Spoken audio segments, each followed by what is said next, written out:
Gracias por los aplausos. ¿Qué tal? ¿Cómo les va? Bienvenidos, aquí estamos. Todo tiene un porqué. Los iba a saludar. ¿Sabes que tuve un déjà vu? Viste que hemos hablado del déjà vu. Pero debe ser porque lo hago todos los días el programa. Estamos sentados Entonces, acá, este ingreso, claro, tiene que ser por eso. Porque vos me vas a contestar ahora, sí, Germán. Sí, Germán. ¿Viste? ¿Viste? Así creí. Bueno, aquí estamos. Hoy no es el déjà vu, lo hemos tocado en otros programas. Hoy la pregunta es ¿por qué hablamos? ¿Por qué? Bueno, Y no me contestan, ¿viste? Nos tenemos que comunicar de alguna manera. Bueno, ustedes están bien. Bien, Chiquita, muy bien. Connie, Muy bien, sí, estoy muy bien. Connie es de Cristian. hablar Bien, mucho. hablamos porque es gratis, básicamente. Porque si hubiera que garpar por hablar, estamos Y todos sería callados. mucho más medido, ¿no? Sería más medido, diríamos las cosas justas, precisas. Me parece que hablar es gratis, entonces por eso hablamos todo el tiempo. Qué buena manera de comunicarnos igual. Sí, de todas maneras vamos a adentrarnos y vamos a profundizar en esta particularidad que tenemos los seres humanos de poder comunicarnos de esta manera, hablando. Muchas especies pueden comunicarse entre sí, pero esta particularidad de hablar la tenemos solo nosotros. Vamos a ver quién nos visita. A ver. La doctora Mara Glossman. Es doctora en lingüística por la Universidad de Buenos Aires, tiene un magíster en análisis de discurso y es investigadora asistente de CONICET. Investiga sobre temas de historia de la lingüística y políticas del lenguaje, teoría del discurso y metodología de la investigación de archivo. Bienvenida, Mara. Muchas gracias por estar aquí. No, muchas gracias Un por la placer. invitación. Bueno, mira qué sencillo lo que te pregunto. ¿Por qué hablamos? ¿Por dónde empezar? La verdad que hay como distintas maneras de responder. Ustedes eligieron el por qué. Va a haber otras miradas que ponen más énfasis en el para qué. Claro. Otras a veces, digamos. El por qué hablamos tiene que ver con aspectos que hacen posible, cuáles son las condiciones de existencia del lenguaje en el ser humano. Es decir, tiene que ver con una parte que, vinculada con la naturaleza, digamos, del lenguaje como aspecto constitutivo del ser humano. Y después hay otras miradas, otros aspectos que tienen que ver con el lazo cultural, el lazo social. O sea, que es una pregunta en realidad, porque todo lo que tiene que ver con el lenguaje abre un montón de disciplinas, subdisciplinas y miradas posibles. Ahora, vos decías esto de el para qué. Uno imagina que el para qué es para estar comunicados y la oralidad, la palabra hablada, esta posibilidad que tenemos nosotros los seres humanos, bueno, hace mucho más fácil esa comunicación, en principio, digo, supongo. Sí, de todos modos hay investigadores, hay lingüistas que disocian la existencia del lenguaje, sus características, su estructura y cómo funciona de los procesos de comunicación. Es decir, no siempre las ideas más intuitivas que tenemos todos como hablantes de una lengua, por lo menos una lengua, o como sujetos que hablamos, que nos comunicamos, que producimos discurso, no siempre esas ideas intuitivas que tenemos son corroboradas por la investigación científica o por todas las teorías. Lo cierto es que los estudios del lenguaje, la lingüística como disciplina, es un campo sumamente heterogéneo, es un poco lo que comentaba recién, sumamente heterogéneo e incluso polémico. Es decir que dependiendo el punto de vista, la perspectiva o el aspecto del lenguaje sobre el cual se hace hincapié, va a ser la respuesta también. Ahora, más allá de la cuestión lingüística, hay un proceso, obviamente, que nos diferencia, que tiene que ver con la naturaleza y tiene que ver con una cuestión física. Esto de tener cuerdas vocales, digo, yendo al principio, digamos, ¿no? De esta posibilidad que nosotros tenemos, a diferencia de otros especímenes de la naturaleza, de poder tener las herramientas para hablar, ¿no? Más allá de la construcción del lenguaje en sí. Sí, está la dimensión, hay un lingüista muy conocido que es como se suele decir que es el padre de la lingüística, que es Ferdinand de Saussure, ¿no? Que escribe a fin del XIX, da clases en la Universidad de Ginebra a fin del siglo XIX y a principios del siglo XX, y que no escribió, pero sí dio las clases de este curso de lingüística general, ¿no? Que se suele... y hay una frase que es como todos los que pasan por semiología, por lingüística, se la tienen que estudiar de memoria, dice que el lenguaje es multiforme y heteróclito, que está a caballo sobre diferentes dominios. A su vez fisiológico, el dominio fisiológico que tiene que ver con lo que mencionabas de las cuerdas vocales, el sistema auditivo y demás. También el dominio físico, que tiene que ver con las ondas sonoras, ¿no? Y un dominio psíquico o mental que tiene que ver con la estructura, cómo funcionan las lenguas, cómo están estructuradas las lenguas y cómo en cada uno de los individuos que habla una lengua eso funciona de manera sistemática. Entonces, una parte es la parte fisiológica.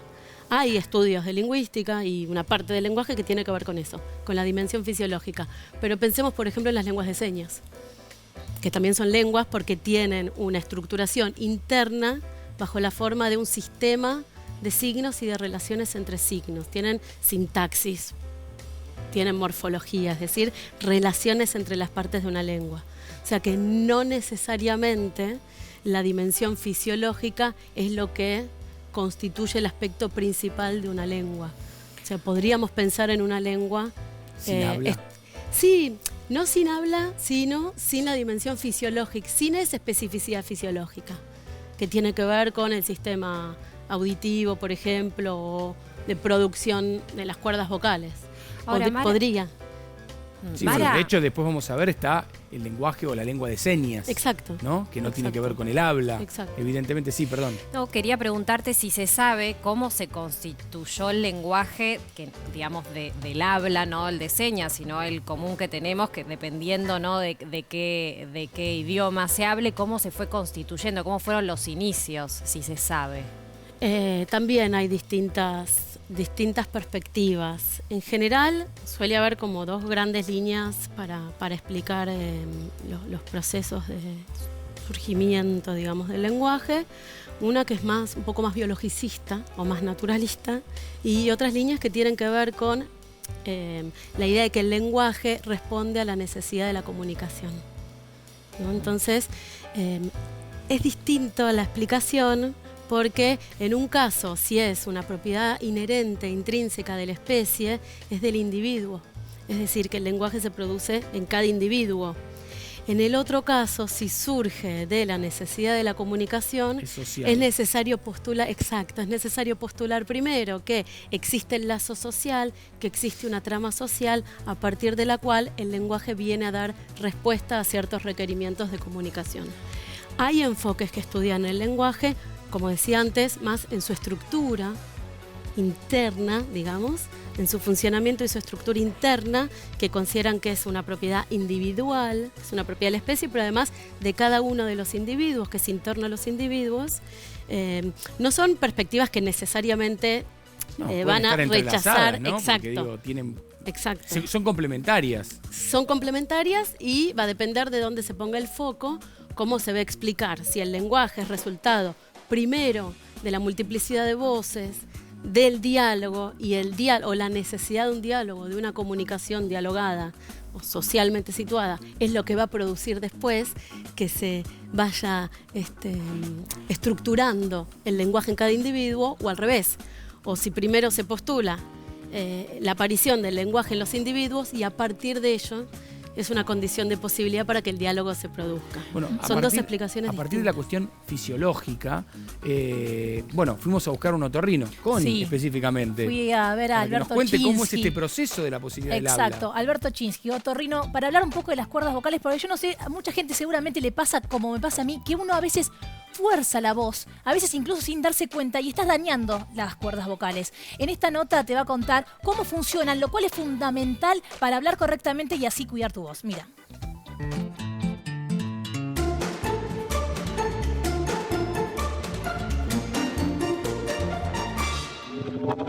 Alberto, ¿cómo funcionan las cuerdas vocales? Las cuerdas vocales funcionan en función, llamémoslo así, del accionar de los nervios. Bueno, hay nervios laringios que le estimulan desde una orden que viene de la corteza, que le dice movete, y le permite que las cuerdas vocales se muevan, siempre y cuando tengan íntegros los nervios. Claro. Entonces las cuerdas vocales inervan músculos y se mueven. Cuando nosotros fonamos, cerramos las cuerdas vocales, estas vibran y emitan el sonido. Cuando nosotros inspiramos, abrimos las cuerdas vocales para que entre el aire.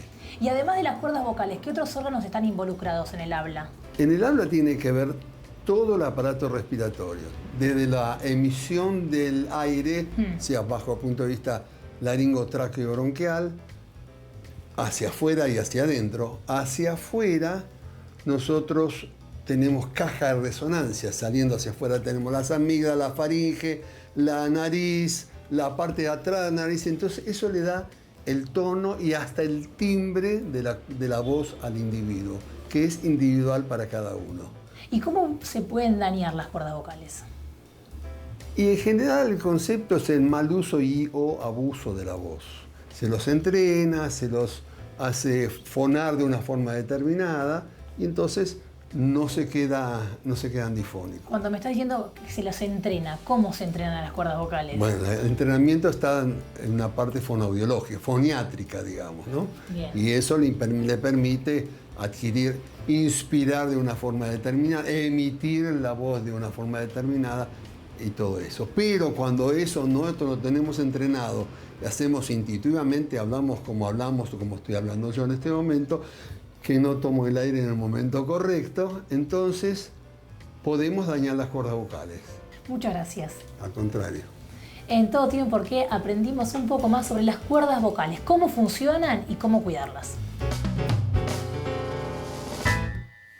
Mandamos un abrazo al doctor Chinguis, que estuvo acá con nosotros también explicando algunas otras cuestiones que en aquel momento creo que tenían que ver con el audio, más que con la fonación o la particularidad o la posibilidad de hablar, las cuerdas vocales y demás. ¿Qué es lo que estamos hablando? Porque recién con Mara también charlábamos esta cuestión de, obviamente, ¿no? Hay muchas maneras de abordar el tema. Acá tratamos de hacer un pantallazo general, ¿no? Que tiene que ver con todas estas aristas. Y después, bueno, cosas en particular. Por ejemplo, una pregunta que recién le hizo fuera del aire Cristian, pero que lo bueno es que se la hagas ahora porque es interesante la pregunta y me imagino la respuesta. Sí, que la gente escuche. El idioma. Sí. ¿Modifica el pensamiento? Una persona que habla en chino, ¿piensa distinto a una persona que habla en español? Piensa en chino. Piensa en chino, sí. Yo lamento lo que voy a hacer porque es un poco así como... Es el típico vicio del investigador y más del que historiza una disciplina. Hay perspectivas que ciertamente van a afirmar que sí y hay perspectivas que van a afirmar que no. En general, esta idea que vos traes en tu pregunta se conoce como relativismo lingüístico. Es una corriente, es una perspectiva importante, que fue muy importante en los Estados Unidos, pero que irradió, digamos, a distintos enfoques y modelos, y fue importante en el campo de la investigación en lingüística en distintos lugares y con distintas lenguas, que se conoce como relativismo lingüístico. ¿Sí? En los 50, en los 60, ya desde los 40 era fuerte esa corriente y sigue teniendo ecos porque hay una idea. Postula eso, que se llama relativismo ¿por qué? O sea, habla del relativismo ¿por qué? Porque se postula que el pensamiento, en aquella época se hablaba de la cosmovisión del mundo, de la manera de ver el mundo, de la manera de comprender y de poner en palabras lo que se observa sobre el mundo, es relativo. Por eso se llama relativismo, a cada lengua. Es decir, está la idea ahí de que las categorías de una lengua, por ejemplo, cómo se organizan los tiempos verbales, cómo se organiza la dimensión del espacio también, ¿no? Nosotros en español tenemos acá y allá, español rioplatense, o aquí y allá, pero en el siglo XIX era aquí y allá, acullá, había, es decir, una organización tripartita de la representación del espacio. Si está esa idea de que el modo en que se organiza la representación o del tiempo, del espacio, de los colores, de los objetos del mundo, incide en la forma de ver el mundo. El relativismo así más estricto va a decir determina. La lengua determina la forma de ver el mundo. Hablar una lengua u otra como lengua materna, ¿no? Sí, sí. Pero después también hay estudios y hay perspectivas que van a decir que el hecho de aprender una segunda lengua, no solo como lengua materna, sino una segunda lengua, habilita la posibilidad de pensar de otro modo, de ver el mundo de otro modo. Otros enfoques que diríamos son universalistas, son más no solo innatistas, pero universalistas, ¿no? Que se sostienen como hipótesis de trabajo centralmente que existe un lenguaje universal, una facultad universal, compartida, general e innata del lenguaje que trae posibilidades y alternativas de variación entre las lenguas, pero que es lo que en algún punto como que determina o sobredetermina esas posibilidades. Son dos corrientes distintas y no es que no haya diálogos, y suele haber polémicas incluso, porque dependiendo del punto de vista también es como se organiza. ¿Cuál te gusta más a vos, Mara?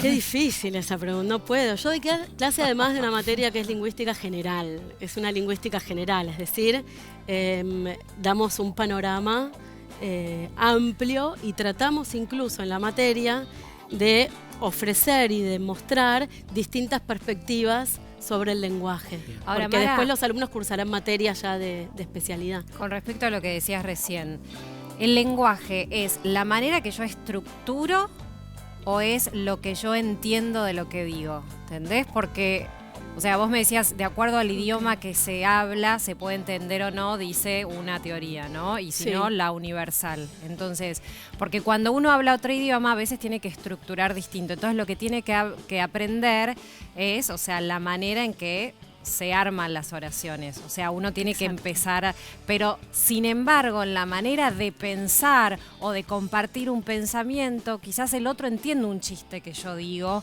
aunque yo hablo o soy de otro, digamos, tengo otro lenguaje. Planeta, vos. Soy de otro planeta. Claro. ¿Se entiende lo que quiero decir? Sí, justo el humor me parece que es lo más complejo en lengua extranjera, ¿no? Porque siempre trabaja con dobles sentidos, con deslizamientos de sentido, con metáforas.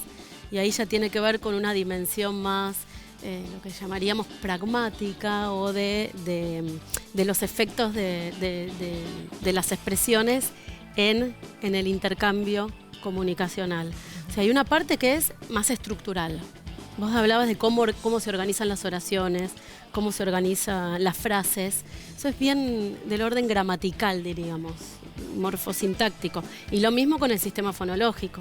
O sea, las distintas lenguas tienen distintos sistemas fonológicos. Los sonidos son los mismos, pero hay lenguas en las cuales ciertos sonidos son significantes, producen cambio de significado, y otras en las que no. Eso también implica estudiar o aprender una lengua nueva. Mara, eso te iba a consultar. Pues me pasó en un viaje que yo estaba con unos amigos portugueses y yo hablaba inglés espantoso, porque, claro, ellos me explicaban que ellos tienen muchos sonidos y muchas como diferencias, entonces tienen la capacidad de prestar atención y darse cuenta de pequeños detalles de cambios que yo decía, yo estoy diciéndolo bien, y mi amiga argentina decía, está hablando bien, y yo me decía, no, y se reían. Digo, hay lenguas que facilitan y hacen... Estaban cargando. Sí, te gastan. No, pero hay lenguas que facilitan y es más fácil incluso aprender otro idioma por esta cuestión de los sonidos. A ver, en particular respecto de serían los sonidos, pongo comillas, serían los sonidos porque no es estrictamente sonido. No sé si diría que también hay una idea general de que hay lenguas más fáciles, con más palabras, con menos palabras. Diríamos que no. En realidad cada lengua estructura esa parte de los sonidos, entre comillas, por si me está viendo algún alumno, yo siempre digo no son sonidos, pero bueno, su sistema de lo que llaman sistema fonológico. Es decir, aquellos sonidos que son significativos en la lengua. Por ejemplo, en portugués, damos el ejemplo, no sé, portugués brasilero o el francés, tienen una diferencia entre y sh. Es decir, si vibra o si no vibran las cuerdas vocales o la nasalización. La nasalización en portugués es muy difícil para nosotros. ¿Por qué? Porque nosotros no tenemos ese rasgo como un rasgo, se dice distintivo, como un rasgo que en nuestra lengua produce una diferencia de significado. En otras lenguas es muy difícil, les cuesta mucho aprender español, r y r, la diferencia entre la vibrante simple y la vibrante múltiple, porque no tienen esa diferencia, no tienen esa distinción. Entonces les cuesta reconocerlo y les cuesta... Lo que recomiendo cuando uno aprende lengua extranjera es hacer un tallercito de fonología, taller de fonética, para ir limando eso. Pero muchas veces decimos, bueno, los franceses son mala onda, no nos responden. A veces de verdad no entienden porque para ellos esas diferencias producen un cambio en la diferencia de la palabra, como para nosotros pero y perro. Claro. Para nosotros es obvio que son dos palabras distintas porque son dos sonidos distintos. A ellos les pasa lo mismo con y y sh, o con la nasalización. No, porque tenemos que seguir hablando. Pero de todas maneras, a propósito de las dos vertientes que mencionabas antes, yo creo lo mismo que te decía antes, que también pueden entrelazarse, porque la realidad es que puede haber cuestiones que son universales a todos, más allá de la lengua, la manera de pensar es la misma, y sí a la vez haber o que existan particularidades. Seguro. Es decir, que no es ni una cosa ni la otra. Pero bueno, obviamente es una cuestión más para... No lo podemos determinar a ciencia cierta, son teorías. Son teorías. Es muy difícil. Pero bueno, para seguir ahondando en el tema, Cristian fue a hablar a un... Bueno, era hora, ¿no? Fue a ver un neurólogo. Un neurólogo. Y bueno, no sé si va a seguir con nosotros mucho tiempo más, pero el que quería buscar respuestas. Yo lo quise mucho, aprendí. No, Héctor Cris. Benavente, neurólogo en el Hospital de Clínicas. Lo conocí, charlamos y le pregunté sobre la cuestión cerebral en la persona que tartamudea. ¿Qué proceso cerebral tiene para tartamudear? Y me respondió lo siguiente en esta nota. A ver.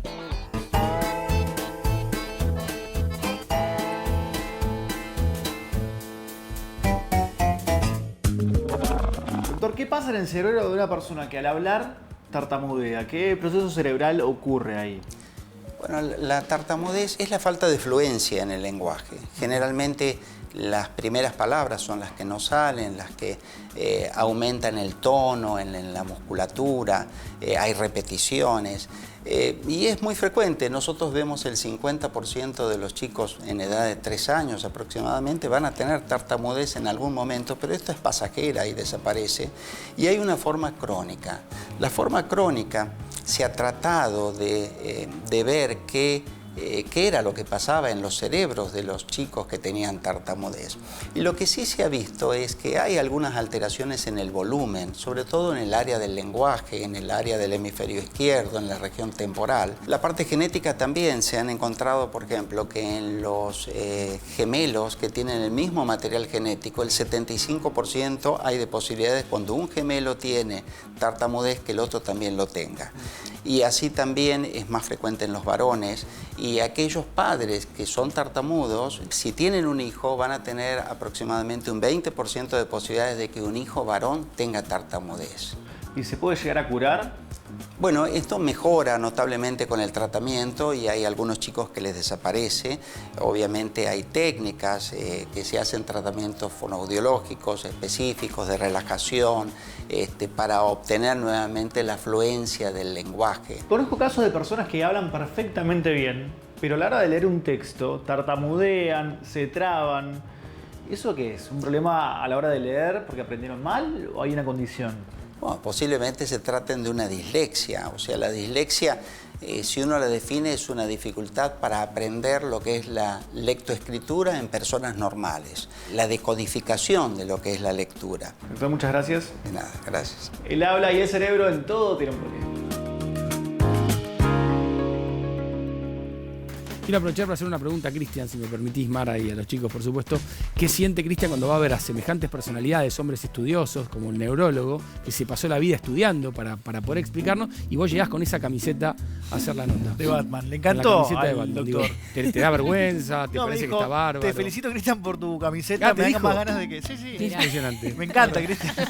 Tenía Porque que ante preguntarle. todo son educados también. Claro. Entonces, no tengas por ninguna sobre duda. todas las Qué mala cosas. cosa. Perfecto. Qué maldad que Nos gusta, Mara, nos gusta, la gente que nos ve habitualmente lo sabe, linkear muchas de las cosas de las que mencionamos aquí con el cine. Sí. Y recién hablaba de aquellos que tienen este problema de tartamudear, ¿no? Sí. Que es una cuestión, bueno, le pasó al rey de Inglaterra, el padre de la actual reina, que no podía hablar con corrección, tartamudeaba. De hecho, se hizo una película que se llama El discurso del rey y vamos a ver un fragmento de cómo él mejoró muchísimo la manera de hablar, sobre todo en los discursos, cuando tenía que hablarle al público, a la gente. Vamos a compartirlo.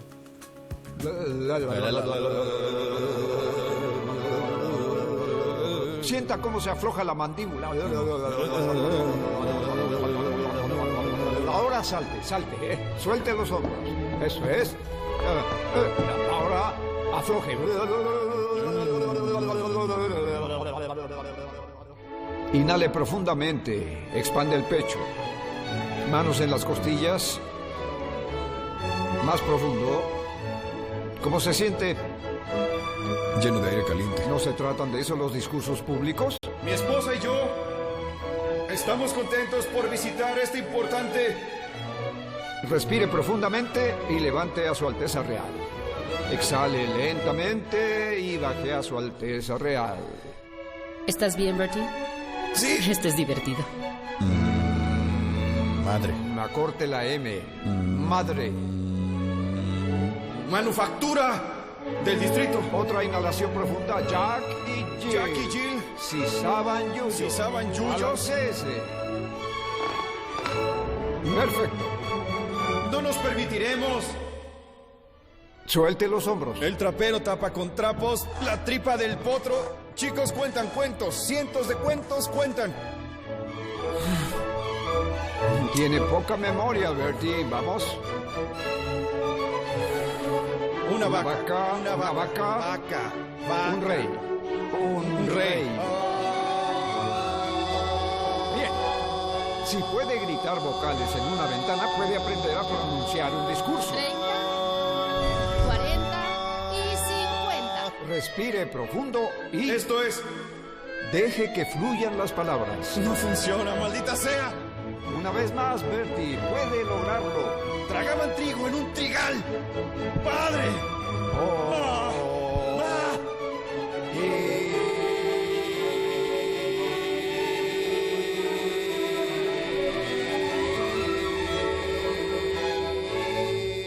Padre. Padre. P-A-D-R-E. Padre. Padre. Padre. Padre. Padre. Padre. Bueno, ahí veíamos la película, ganó el Oscar en el 2011, mejor película, obviamente. Al que no la vio, véala. Pero también lo que influye, y lo decíamos con Mara mientras veíamos las imágenes, es la presión. El rey de Inglaterra, ¿cómo no va a poder hablar a su público, a sus súbditos, a la gente? Entonces esa presión que tenía también lo hacía equivocarse más. Sí, yo pensaba que en realidad, también escuchando al neurólogo especialista en lo suyo, que no necesariamente los momentos de tartamudeo vinculados con la lectura, o sea, no sé bien cómo funciona en términos neuronales, pero hay un montón de cuestiones que tienen más que ver con la presión social, con el lazo social, con la dimensión afectiva en el discurso. O sea, una cosa son la estructuración de las frases, la estructuración de las oraciones, la comprensión, la pronunciación, y otra cosa es la dimensión retórica, digamos. Es decir, ante la lengua todos somos iguales porque todos tenemos un conocimiento de nuestra propia lengua. Pero ciertamente lo que sí se trabaja y lo que sí se puede enseñar es la posibilidad de pronunciar discursos en público, de la elocución, la retórica, la oratoria. Todo eso sí se trabaja. Digamos, puede haber una diferencia en cuanto a manejarse mejor o peor, hablar mejor o peor en términos de discurso. O sea, pero en lo que tiene que ver con las dimensiones más estructurales de la lengua, la sintaxis, la gramática, salvo casos puntuales, ¿no?, de dislexia o casos puntuales de afasia, casos puntuales, todos somos iguales ante la lengua. No se aprende en ese sentido diferencialmente, no es la escolaridad lo que enseña la parte más estructural del lenguaje. Ahora, Mara, a lo largo desde que existe el lenguaje, la lengua es algo vivo, ¿no? ¿Ha cambiado muchísimo o las variaciones fueron muy lentas y a lo largo del tiempo? Qué buena pregunta. Las lenguas, hay toda una idea que es bien de la ilustración, digamos, esa idea de que las lenguas funcionan como organismos vivos y que entonces, como cualquier organismo vivo, a medida que tiene cambios evolutivos, cambios adaptativos, etc. Hay una parte de los cambios que la explicaríamos por cuestiones internas a las lenguas o de relaciones entre lenguas, por las lenguas en contacto.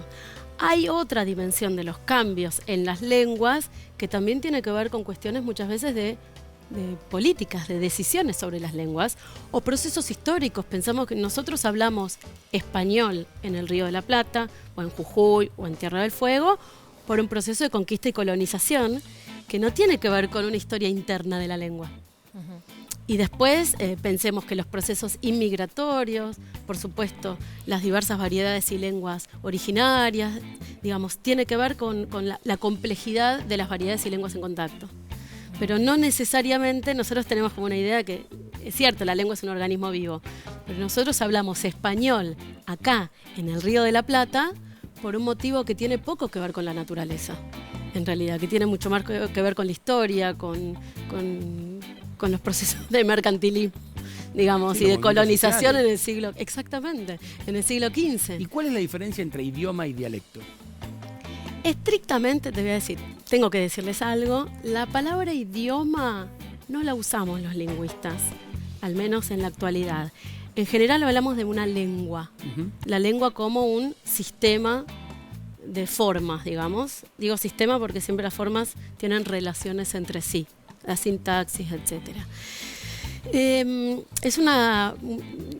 Digamos, hay un montón de estudios sobre las posibilidades de distinción. Se puede hablar de variedades dialectales al interior de una lengua porque cambian de acuerdo a distintos espacios o zonas geográficas.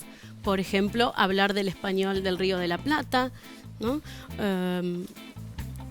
O del guaraní correntino o del guaraní paraguayo, pueden ser pensados como distintas variedades al interior de una lengua. Puede haber variación geográfica, a veces hay variación, digamos, histórica, también hay variedades históricas en la historia de una lengua, pero muchas veces la categoría de dialecto se utiliza no a partir de una descripción de esas variedades, sino por cuestiones a veces más políticas o más de sentido común. Por ejemplo, puede haber una idea generalizada de que el gallego es un dialecto. El gallego tiene una autonomía lingüística, como tiene el catalán. Bueno, justo estamos en un momento, digamos. Pero bueno, son ejemplos que se suelen poner cuando se habla de estas ideas sociales sobre qué es un dialecto. ¿No? Muchas veces, no muchas, pero a veces es más una distinción más política que interna de la lengua. Llamar a una lengua de dialecto. Bien. Tenemos que hacer una pausa. Vamos a seguir hablando del tema, por supuesto. Nos podés mandar tu porqué a porqué@mandarinatv.com, las redes sociales para comunicarte con nosotros, Twitter e Instagram, @porqué_tv, Facebook, todo tiene un porqué. Hacemos una pausa con una pregunta. Jugamos con ustedes, la respondemos cuando regresamos. Si es que no la saben, bueno, lo chequeamos. La pregunta es la siguiente.